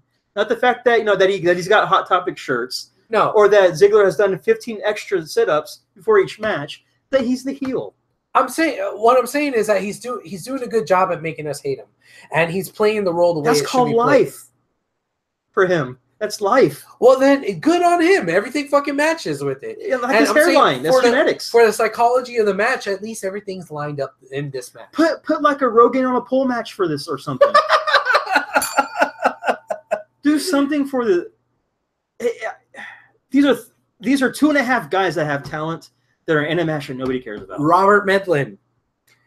Why not throw Dillinger in there and make it a 4-way? Why not? Doctor Strange needs a match too. He needs a match as well. Dr. Feelgood? No, he's got the collar. Doctor Strange collar. Yeah. Throw him in there. Call this the Random Rumble, and just throw them in there. Random Rumble for the U.S. title. Who do you got winning? Not the fans. You sure that's not Haterade you're drinking over there? No, it's grape cranberry juice. Roode, I hope Roode wins. You hope? I hope he wins. But do you think he's going to win? I think Corbin's going to retain. I think Corbin's going to retain too. I think Corbin's going to retain. He's got to keep that Hot Topic shirts going. Man, with Ziggler, dude, like... I could tell he was getting pinned. Ziggler. I think Ziggler is definitely on his last fucking leg right now. If they don't give him a green light fucking main event push, he's never ever going to get it. I think he's on his last fuck to give. That too. I mean, there's all these rumors about him not wanting to re-sign his contract at the end of the year. I wouldn't either. You know what? If he goes off and rides off into the sunset, then that's okay. No. But if he goes off to fucking Japan or Ring of Honor or something and becomes top dog, that'd be cool too. WWE needs to do a trade. Hey, Cody Rhodes, bring him back. Trade him out with Ziggler. Ziggler joins the Bullet Club. I'm okay with that. What if Ziggler fights? What if Ziggler joins the Alpha Club? Jericho's thing. Jericho has an anti-Bullet Club. That might be cool. All right, Robert says, I used to be over in the NXT Memorial match? What are you talking about? Who used to be over at NXT Memorial match? I don't know. I'm not sure what he's talking about. The match you just talked about. Ziggler? I used to be over in NXT match. The I used to be over in the NXT. What do you mean by the I? What does he mean by the I? Baron Corbin. Baron Corbin is the I? Yes. Bobby Roode, Baron Corbin, Ty Dillinger, they used to be over. Oh, the match is quote unquote the I used to be over in NXT match. I was just reading that wrong. Plus Ziggler. Yeah. Okay. Plus Ziggler. Okay. Plus Ziggler. Yeah. All right. Robert, I'm deducting 3 points from you. Thank you for playing. Better next time. Better lucks next time? Better lucks next time. God, okay, this. What do we got next here? God damn it! There's Usos versus the New Day versus Chad Gable and Shelton Benjamin versus Rusev and Aiden English for the tag team title. I'm gonna go with the 8 for this one. I'm gonna go for the 8 for this. The 8. The 8. He's gonna go for the 8. The 8 because there is one person in this match that I think will take it all. He'll win everything. Who's that? And when he wins, that will be a special day for him because it will be Rusev Day. Just like today is Rusev Day. Every day is Rusev Day. Hey, quit stealing the thing. What? Just because today is Rusev Day and Sunday will be extra Rusev Day. Extra Rusev Day? Yeah. It comes with extra machka. Now with 45% more machka.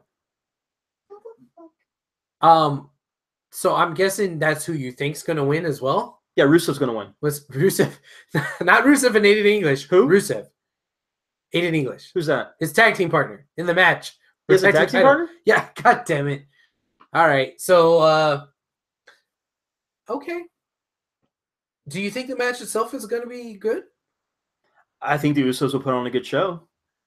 But they will fall and crumble under the might of Rusev. All right. I heard them say something that struck me as kind of odd.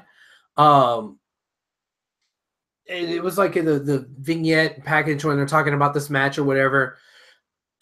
You can only tag in your own partner. Yes. Okay. So does that mean that this is going to be tornado style, but like all 4 halves are in the ring at once? I think it's a fatal 4-way tag match. All right. So the way I used to understand fatal 4-way tag matches to be is that there's going to be, all 4 teams outside on each corner, 2 guys in the ring. Mm-hmm.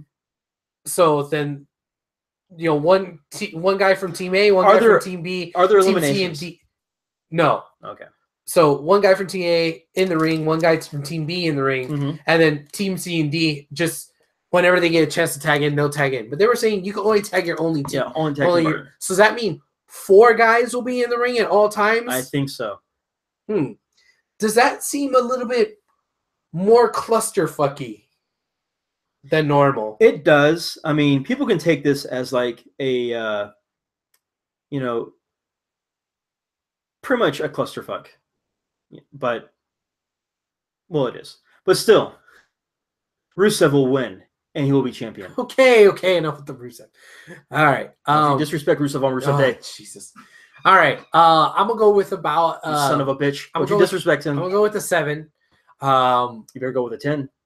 No, I'm not going to go with the 10. The reason why is because it could be just a giant clusterfuck. And if it is, I'm pretty sure Mia Khalifa will be there. Oh, Lord. So, I mean, if you're going to have the 4 halves in the ring, then, dude, but you still have the other 4 outside to tag in, and you can only tag your only teammate. Like, that seems like there's too many fucking moving parts, and you're going to have... Just like a Mia Khalifa match. You should have at least 2 refs out there, and you're already going to have that gimmick later in the night with Shane and Bray. Yeah. So you might just only have 1 ref. So if that's the case, why not just make it fucking tornado rules for all 4 fucking teams and don't have anybody tag? I'm pretty sure this will be the opening match for the pay-per-view. Well, regardless of the position. To kind of break apart the many participants in each match. Okay. This will be the opener. Shane, Bray, Owens, and all that will be the closer. Okay. And as much as I love the New Day, as much as I like the Usos, and as much as I like Gable and Benjamin, and as much as I fucking love Rusev. I like Gable and Benjamin too, but please keep Gable off the mic. Please. This is a public service announcement. He should stay off the mic. Really? He should. Really? Yeah. Yes. Really? You too? Yeah. Real? You? Yeah. Wow. Unless he becomes, an American version of Neville, keep him off the mic. American version of Neville? Because Neville's British. Okay. He's not. Where's he from? Not that Neville. Oh. Other Neville. Purple Elfkin Neville. Neville. My cousin. Oh. Yeah, from across the pond. Anyway. The one who looks like Golem. That's the only reason why I'm not as anticipating as much as you. And now, if Rusev wins, I will be pleasantly surprised. If Rusev and Aiden English win, I don't think that they are, but I don't know What do the who people? is. What do the people say in the box? The people in the box haven't said anything, so I don't know. But Robert, where are you? I'm gonna. You have failed this podcast. I'm gonna say by default, Usos are gonna retain. Okay. Because I don't see there being. I don't see Rusev winning it. I don't see Chad Gable and Benjamin winning it. Putting it back on the New Day. I thought New Day were done with the Usos, but I guess not. So, man, I don't know.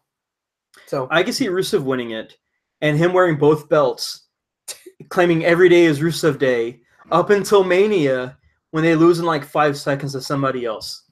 Robert Medlin says, I missed the Gable towel. I'm pretty sure I do too. Jordan got that in a divorce. Okay. Charlotte versus Natalya. Lumberjack match. SmackDown. Wait. Hold on a second. It's a Lumberjill match. They're billing it as match. Lumberjack. They're saying Lumberjack. They got rid of the Jill. You disappointed in that? I'm disappointed in WWE for that. Why is that? That's disappointing. Why? Because without Jack, you don't have Jill. Okay. I don't mind it. I don't mind it. Anyways, so this is a match. I'm not a fan of either one of these women. I'm hoping neither Natty nor Charlotte. No, I don't like the cat lady, Natty. Charlotte. This is what her 10th title reign within 3 years. Mm-hmm. I can't get behind that. I'm hoping that Carmella cashes in. I mean, this is Night of Champions, and it would be great to have a new champion in Carmella. So I'm hoping. Okay. Carmella. I don't think that the story here is as much Charlotte versus Natty as it is what the hell's going on with that Riot squad. Right. You know? Oh, I forgot about them. I think that's the real story that's going into this match, and that's why they're Lumberjacks or Lumberjills, whatever the fuck you want to call them. Lumberjanes, according to Lumberjanes? Robert Medlin. Lumberjanes, whatever. Is that because of the hat, Jane Cobb? I think that aside from the fact that we have copy and pasted homework from Raw and SmackDown between the Riot Squad and Absolution. Aside from that, I think this was probably one of the better ways to try to get all the girls out there for one match. I guess that part of it kind of makes sense. But why, like, where do the allegiances there with everybody stand? And I think that's going to be a little bit more of the interesting side of it. I kind of get that Natty versus Charlotte might be a little played out. Charlotte as champ is a little bit played out. I kind of still like Natty though. But Charlotte, I'm just not digging right now. I need a Charlotte break. Can I have a Charlotte break like a year? It worked for her ex-husbands. What do you? I don't even want to know. But I don't know. Did you give a number? What's the number on this one? Anticipation level number 3. 3. Yeah. I'm gonna go. But if Carmella cashes in, it goes up to a 7. Okay, I'm gonna go with the 5. I don't think Carmella can cash in this environment. Why? Where's it at? What city is it at? No. I mean, the fact that it's a lumberjack match. There's going to be too much chaos going on that she's not going to be able to sneak in there and cash it in. I think what will happen is that they'll go through the match. All the women around the ring are going to start fighting each other. They move that to the back, which gets Charlotte the win over Natalya. You know, Natalya's still laid out. Charlotte's celebrating. Carmella comes in, knocks her out, gets champion, and then that's it. That's it. Juan, what's up? Welcome. Late to the party. This is Aaron. What's up, Juan? Yeah. Okay. I will be surprised if a cash-in happens, and I'll be pleasantly surprised if a cash-in happens. Not because I want to see Carmella as champ, but because, oh, holy shit, a Money in the Bank cash-in just happened. Hot dog. The first ever women's Money in the Bank. winner. Yeah. That's right. Yeah. And so I'm not as excited at Carmella, but the fact that it happened. And you know what? Maybe getting maybe getting the title away from Charlotte is exactly what I need to care about. I think Charlotte it's what again. SmackDown needs. Yeah. I think it's what SmackDown needs. Yeah, I guess. Now I believe that is all the matches. Wait, are you sure? No, it's not. Nope. No, so we have the six women's match. The pre-show is Mojo versus Emma's ex-boyfriend. Mojo versus Ryder? Yeah, Mojo versus Ryder, yeah. On the pre-show. Yes. How many fucks do you have? I hope that Mojo destroys Ryder and that somehow at his home that all of his action figures fall in off the shelf and break. That is oddly specific, sir. It is. All right. So what's the anticipation level? 5. That high? Yes. 5? Yes. It's because you're a writer, Mark. I hate Ryder. No, you hate Ryder? I'd rather have Mojo, win. Because he's someone different. Ryder's had, 15 years to do something with his career, and he hasn't done anything? Wow. He did Emma. Well, he did Emma. Damn. Somehow he got Emma.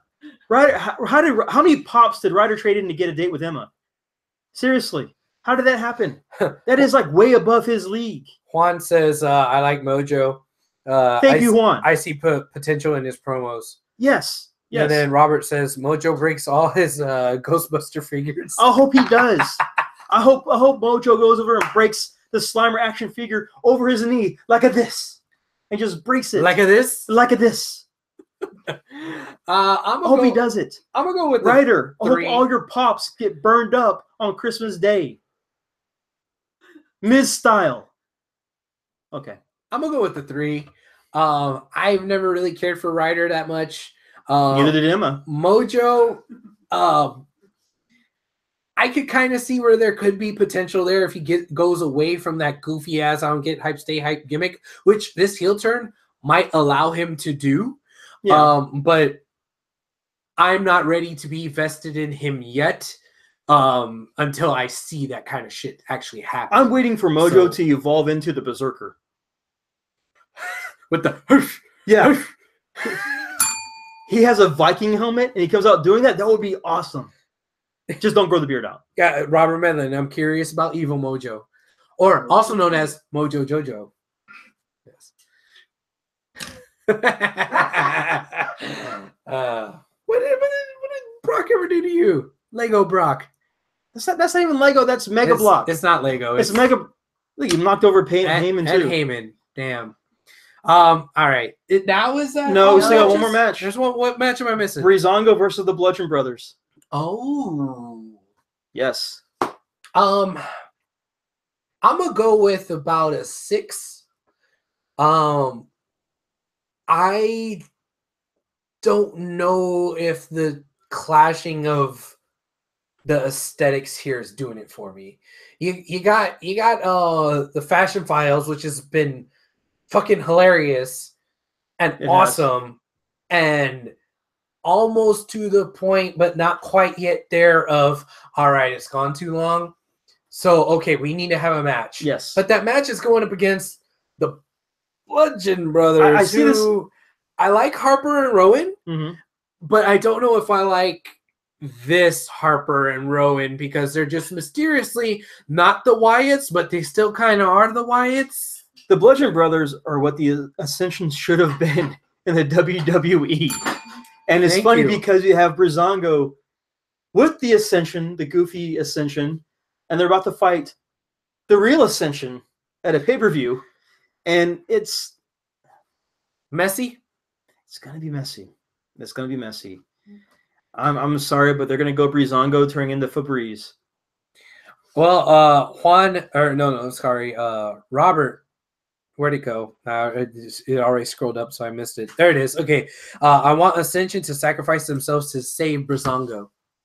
What if that happens? What if Ascension goes out there? How are they going to sacrifice themselves? I don't know. One of the Bludgeon Brothers gets the hammer, and out comes Ascension. No. And then they're going to Peter Gallagher, one of the Ascension members? Yeah, they're going to Gallagher, one of the Ascension members.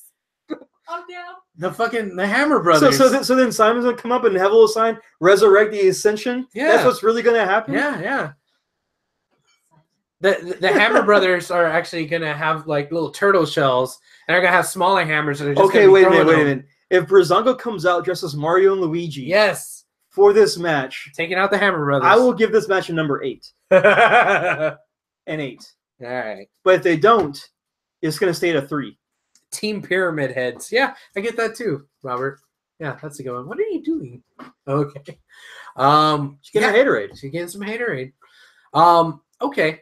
Who do you think's winning? Do you think Bludgeon Brothers will win it? Bludgeon Brothers will win it. There's no way Breezango's gonna win this.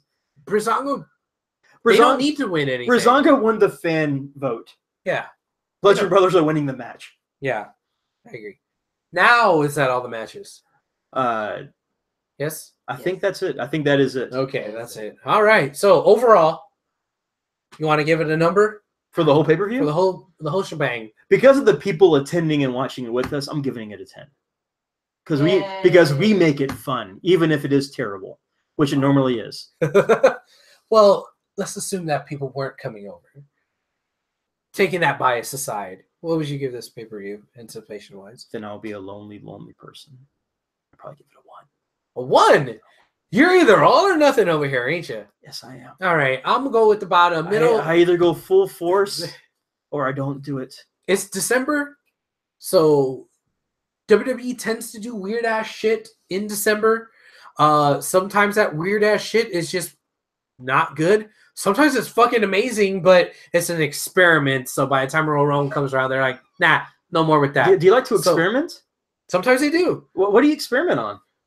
Jeff Hardy winning his first title was at Armageddon.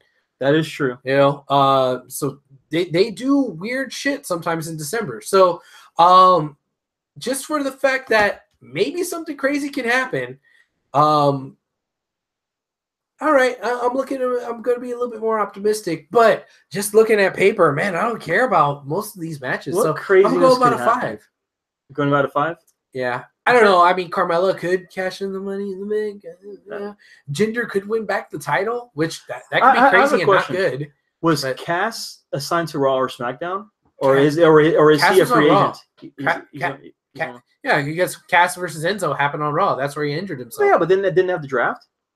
No, they hadn't had a draft since then. So he's still a Raw guy. Well. Now, Hideo was supposed to be coming out, but again, that's Raw. Yeah, but he gets injured every other day. And that's Raw. So, SmackDown, Raw too, the guy on NXT, and it said soon, and it had the 2 spades. That was actually shown tonight. Oh, really? It was Shayna.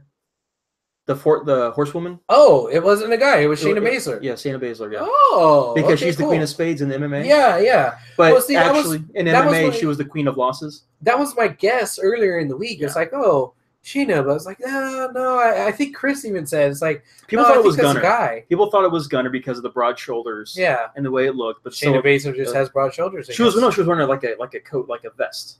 Oh. That kind of broadened her shoulders out a little bit more. Ah. So she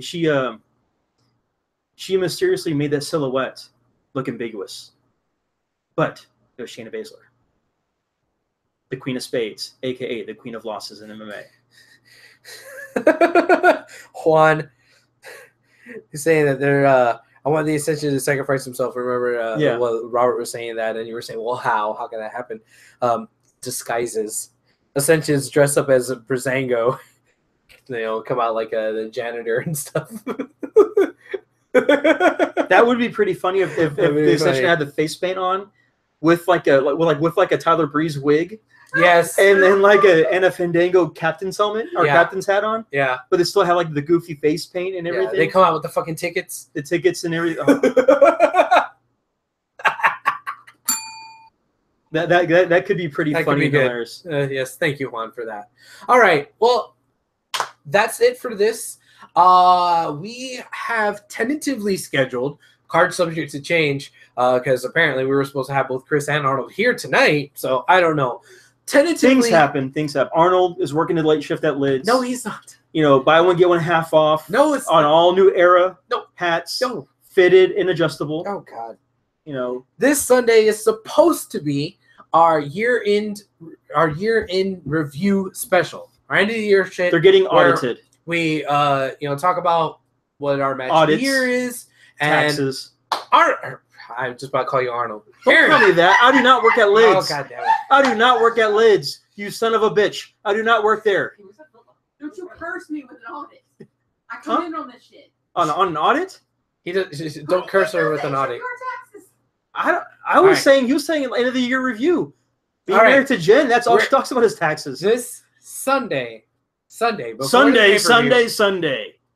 Aaron, bring it down a bit. This Sunday. 10. Oh, God damn it. We're supposed to be doing our end of the year episode where we watch all our freaking match of the year candidates back to back, decide what our match of the year is going to be, jump on the camera here and talk about that. Jumping on something. As well as, superstar of the year, company of the year, women's wrestler of the year, et cetera, et cetera. And we just try to review everything that happened in 2017. So that's supposed to be this Sunday. Of course, card subject to change, so don't hold me to that, but that's what we're thinking we're going to do. If you want me back, let him know. You're already not wanted back. Maybe. If you go by the... what do they say? Is there a lot of hate? Well, not hate, but it's like... I hate y'all too. Yeah. Hey, Abel, what? You want him back. You can bring us beer. You can bribe her with beer. That's the best thing you can do. Anyway. Does he do embroidery? No, he does. Arnold doesn't do... he doesn't work at Lids. This is awesome. Pick him up. Show some respect. Put some respect on it. I'm curious about Evil Mojo. Yeah, Evil Mojo. Mojo Jojo. There's no hate on here. Is it because of the other guy? There was some hate on there. Yeah, that's just that one guy. Nobody cares about him. one guy. Look, all right. Heyman will go up, and he will sit upon the head the person. So, before Night of Champions, hopefully we'll finish before Night of Champions. Excuse me, yes, Clash of Champions. Before all that, we will be doing our year in review. Hopefully, because it was advertised, in 2 weeks we're going to have Dunn versus Bate Part 3. Why? Hopefully that doesn't fucking steal the show as another fucking potential match of the year in 2017. The only thing that will steal is my money. Why would it steal your money? I don't know. Okay. But their second match is on our match of the year list. I'm making Brock do something that he hasn't done since WrestleMania. Laying on his face. Oh, God. All right. So, adios, my friends. Keep it classy. Front row negative. Look for it. Yeah. What the hell? Yeah. Your thing. You got a new thing, right? I got a new thing. I got a new thing coming out. Shout out to my homie Chris Foreman and my other homie Nicole Bacon. We got something coming out. Front row negative. New podcast.